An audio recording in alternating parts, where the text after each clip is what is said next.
నమస్కారం సార్. నమస్తే సార్, రోజాకి జగన్ గారు షాక్ ఇచ్చినట్టు చెప్తున్నారు సార్. నగరిలో అసలు ఎటువంటి సీట్ ఇవ్వబోమో అని అంటున్నారు సార్. మరి వేరే చోట ఏమైనా సీట్ ఇచ్చే అవకాశం ఉందా లేదా సార్? రోజా గురించి మనం రోజు ఒక స్టోరీ చెప్పుకుంటున్నాం యాక్చువల్గా. ఎందుకంటే ఆమె గురించి రోజు ఒక కథనం వస్తుంది, పుకార్లు వస్తున్నాయి. ఒకటి, నగిరిలో ఆమెకి చాలా వ్యతిరేకత ఉంది, మనం చాలాసార్లు చెప్పుకున్నాం. నగిరిలో వైసీపీలోనే దాదాపు 4-5 రకాల వర్గాలు ఆమెని తీవ్రంగా వ్యతిరేకిస్తున్నాయి. అన్నిటికంటే కూడా పెద్దిరెడ్డి రామచంద్రారెడ్డి ఆమెకి బాగా స్ట్రాంగ్గా వ్యతిరేకంగా ఉన్నాడని చెప్తున్నారు. దాంతో ఆమెకు ఉండే ఆల్టర్నేటివ్ ఏంటంటే, ఒకవేళ ఇబ్బంది అయ్యి సీటే ఇవ్వకపోతే ఎక్కడ జగన్ రేపొద్దున వైసీపీ అధికారంలోకి రాకపోతే తన పరిస్థితి ఇక్కడ ఉంటే ఘోరంగా ఉంటుంది, అందుకని తమిళనాడుకి షిఫ్ట్ అయిపోదామన్న ఆలోచన కూడా ఆమె ప్లాన్ బి పెట్టుకున్నట్టుగా మనకి న్యూస్ వచ్చింది. ఎందుకంటే అది కూడా ఛాన్సెస్ ఉంది. ఒకవేళ జగన్ ఇక్కడ ఇవ్వలేదనుకో ఆమె పరిస్థితి ఏంటి? రేపు అధికారం ఉండదు, ఆమె ఎమ్మెల్యే కాదు. రేపొద్దున తెలుగుదేశం వాళ్ళు, జనసేన వాళ్ళు తీవ్రంగా ఆమెను ఆడుకుంటారు. ఎందుకంటే తిరుపతి జనసేన అతను కిరణ్ రాయలు ఎప్పుడు చూసినా ఆమె మీదే విరుచుకు పడుతూ ఉంటాడు, ప్రెస్ మీట్లు పెడుతూ ఉంటాడు. ఆల్రెడీ వైసీపీలోనూ ఒక వర్గం యాంటీగా ఉంది. ఇంత వ్యతిరేకత మధ్య ఆమె అక్కడ సర్వైవ్ అవ్వదు. కాబట్టి ఆమెకున్న ఆల్టర్నేటివ్ ఏంటంటే తమిళనాడు. ఎందుకంటే వాళ్ళ హస్బెండ్ తమిళనాడు కాబట్టి మెటీరియల్ అనేసి అట్లా జంప్ అవ్వచ్చు పక్కన. రెండోది, కొంత బైలింగ్వల్ ఏరియాస్ అక్కడ ఉన్నాయి. రేపొద్దున నగరికి దగ్గరగా ఉన్న చెంగల్పట్టు ఇటు దగ్గర ఆమె కంటెస్ట్ చేస్తే ఆమె గెలిచే ఛాన్సెస్ కూడా ఉన్నాయి. ఎందుకంటే డిఎంకే బలం హెల్ప్ అవుతుంది. వీళ్ళ హస్బెండ్ ఆర్కే సెల్వం అని ఆయన్ని ఇది ఆయన ఆ ఏరియాలో ఉండే ఇన్ఫ్లుయెన్స్ పనికొస్తుంది. రెండోది, ఈమెకి కొద్దిగా గ్లామర్ అక్కడ కూడా ఉంటుంది. ఎందుకంటే తమిళ్లో కూడా ఏమి చేసింది, తమిళ్లో కూడా ఒక టీవీ షో కూడా చేస్తున్నాము. సో ఈ యాంగిల్లో ఆమె తమిళ్ని ఒక ప్లాన్ బిగా పెట్టుకునింది. అందుకనే 2022లో కూడా ఆమె స్టాలిన్ కలిసింది. రజనీకాంత్ని విమర్శించినప్పుడు కూడా తమిళనాడులో ఈమె మీద పెద్ద ట్రోల్స్ జరిగాయి. ఎట్లాగూ డిఎంకేకి ఏమి అనుకూలమైన వ్యక్తి కాదు రజనీకాంత్, ఆ రకంగా ఆమెకేమి అక్కడ ఇబ్బంది ఉండదు. సో అది ఒక అంశం. ఇప్పుడు విజయ్ పార్టీ పెడుతున్నాడు, విజయ్తో కూడా రేపు కలవాలనుకుంటే ఆమె ఆహ్వానం ఉంటుంది.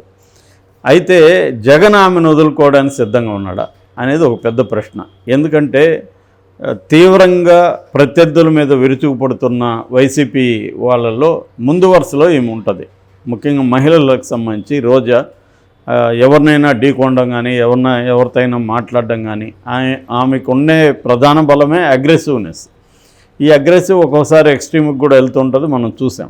సో రెండోది, ఆమె బండారు సత్యనారాయణ లాంటి వాళ్ళు భయంకరంగా ఆమె మీద దాడి చేసినప్పుడు కూడా కొంత లోకల్గా సింపతి వచ్చింది ఆమెకి. ఓవరాల్గా పెద్ద సింపతి రాలేదు, ఎందుకంటే రోజా కూడా ఇలాగే మాట్లాడుతుందని. ఏదేమైనా ఆమె అనేక ఇబ్బందులకు గురయ్యి వైసీపీలో కంటిన్యూ అవుతుంది అనేది మాత్రం వాస్తవం. రెండోది, జగన్ మీద ఈగ వాలకుండా ఆమె చూసుకుంటుంది ప్రతిసారి.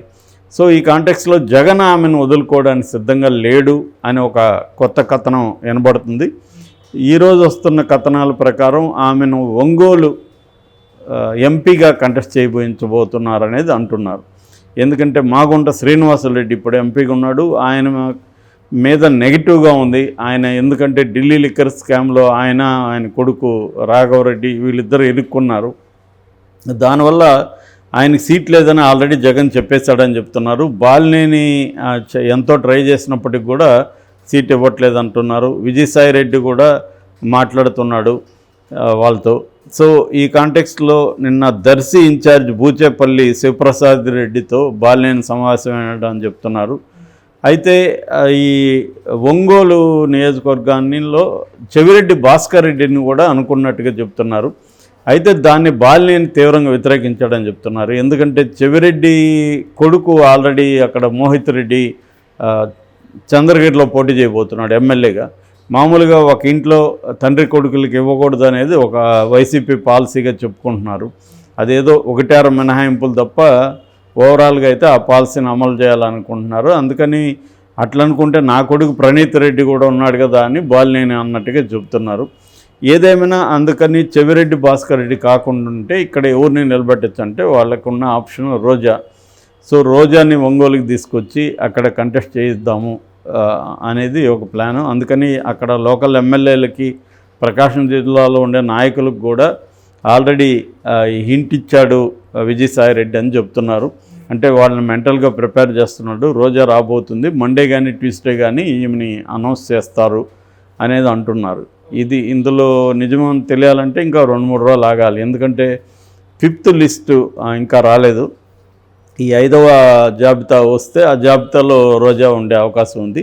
ఏదేమైనా రోజాకి కంప్లీట్గా టికెట్ నిరాకరించే పరిస్థితి జగన్ చేయడు అని అంటున్నారు. ఎందుకంటే ఆమె గెలిచినా గెలవకపోయినా ఆమెనైతే పార్టీలో ఉంచుకోవాలి, యాక్టివ్గా ఉంచాలి. లేకపోతే ఆమె ఒక డ్యామేజ్ చేస్తుంది. రెండోది ఆమె వల్ల ఉపయోగం కూడా వైసీపీకి ఉంది. ఎందుకంటే ఆమె ప్రత్యర్థుల మీద చాలా బలంగా వెళ్ళగలదు ఎక్కడికైనా, ఏ స్థాయికైనా. సో అందుకని ఆమెను కంప్లీట్గా తీసేయలేము. అట్లని నగిరిలో మాత్రం ఆమెను పెట్టే పరిస్థితి లేదు. ఎందుకంటే అక్కడ ఉన్న శాంతి వాళ్ళ హస్బెండ్ కుమారు వాళ్ళు నాయకులు, ఇటు చక్రపాణి రెడ్డి, కొప్పేడు, అట్లా ఇంకా మొన్న కూడా ఆమె Bhuvaneswari 17th ward Puttur municipality, ఆమె కూడా 40 లక్షలు వీళ్ళ బ్రదర్ కుమారస్వామి రెడ్డి తీసుకున్నారని ఆరోపణలు చేసింది. సో ఒక పక్క ప్రజల్లో వ్యతిరేకత ఉంది, ఒక పక్క వైసీపీ వర్గాల్లో వ్యతిరేకత ఉంది. రెండోది కుప్పం, అక్కడ పుత్తూరు ముదుకృష్ణనాయుడు కొడుకు భానుప్రకాష్, అతను ఈసారి ఎట్టి పరిస్థితుల్లో గెలవాలని గట్టిగా తిరుగుతున్నాడు. సో ఆల్రెడీ కొంత సింపతి ఉంది. లాస్ట్ టైం నేరో మెజారిటీతో ఓడిపోయాడు అతను. సో ఈ కాంటెక్స్ట్లో రోజా అక్కడ గెలిచే పరిస్థితి లేదనేది అన్ని నివేదికలన్నీ చెబుతున్నాయి. అందుకని నగిరిలో అయితే మాత్రం ఆమెను కంటిన్యూ చేసే పరిస్థితి లేదు. అయితే అట్లని కంప్లీట్గా ఆమెను పక్కన పెట్టే పరిస్థితి కూడా లేదు. పక్కన పెడితే ఆమె కంప్లీట్గా వెళ్ళిపోయింది అనుకో వైసీపీ నుంచి, ఆ మేరకు ఒక స్ట్రాంగ్ అగ్రెసివ్ ఎలిమెంటు పోయినట్టే వాళ్ళకి. ఎందుకంటే ఇటు నానిలు, 2-3 నానిలు ఉన్నారు కదా, కొడాలి నాని, పేరు నాని, ఈ టైప్లో మాట్లాడే వాళ్ళు ముందు వరుసలో ఆమె కూడా ఉంటుంది. ఇంకా విమెన్ వింగ్లో అంత స్ట్రాంగ్గా, మిగతా వాళ్ళంతా సైలెంట్గా ఉండే బ్యాచ్ వైసీపీలో. ఈ మొగటే గట్టిగా మాట్లాడగలదు. అంతకుముందు కూడా చంద్రబాబుతో గొడవపడి అసెంబ్లీలో కూడా 1 year సస్పెండ్ అయింది అపోజిషన్లో ఉన్నప్పుడు కూడా. సో అందుకని అనేక క్రైసిస్లో జగన్కి అండగా నిలబడింది కాబట్టి ఆమెని కంప్లీట్గా వదులుకునే పరిస్థితి అయితే జగన్ చేస్తాడని ఎవరు అనుకోవట్లేదు. ఇప్పుడు లేటెస్ట్ కథనం ప్రకారం ఆమె ఒంగోలులో ఎంపీగా చేసే అవకాశం ఉంది. మరి ఎంపీగా ఒంగోలులో ఆమెకి విన్నింగ్ ఛాన్సెస్ ఏ స్థాయిలో ఉన్నాయనేది చెప్పలేము. ఎందుకంటే ఆమె కంప్లీట్గా అది కొత్త అవుతుంది అక్కడ. మరి అక్కడ ఆల్రెడీ కొన్ని, ఇప్పుడు ఈయన ఈ బాలినేని కావచ్చు, లేకపోతే మాగుంట శ్రీనివాసరెడ్డి కావచ్చు, ఈ వర్గాలు చాలా స్ట్రాంగ్గా ఉంటాయి ప్రకాశం డిస్టిక్లో. వీళ్ళు మరి ఎంతవరకు ఆమెకి హెల్ప్ చేస్తారు, మనస్ఫూర్తిగా ఎంతవరకు గెలుపుకు పనిచేస్తారని చూడాలి. ఆల్రెడీ మంత్రి సురేష్ కూడా అక్కడ పనిచేస్తున్నట్టుగా చెబుతున్నారు. వీళ్ళందరినీ కొద్దిగా ఆమెకి సపోర్ట్ చేయడానికి. ఎందుకంటే అన్ని అసెంబ్లీ సెగ్మెంట్లలో కూడా ఆమెకి హెల్ప్ చేస్తే కానీ ఆమె గెలిచే పరిస్థితి ఉండదు. ఆమెకు జనరల్గా రోజు అంటే అందరికీ తెలుసు, కానీ అక్కడ లోకల్గా ఆమెకి ఏం పట్టుండే అవకాశాలు లేవు. పట్టున్న నాయకులు ఆమెకు హెల్ప్ చేయాలి. మరి ఆమె కూడా వెళ్ళి చాలా కష్టపడాల్సి ఉంటుంది. ఎందుకంటే అక్కడ నగర్లో కొంత ఆమెకి వాళ్ళ హస్బెండ్ చాలా సపోర్ట్.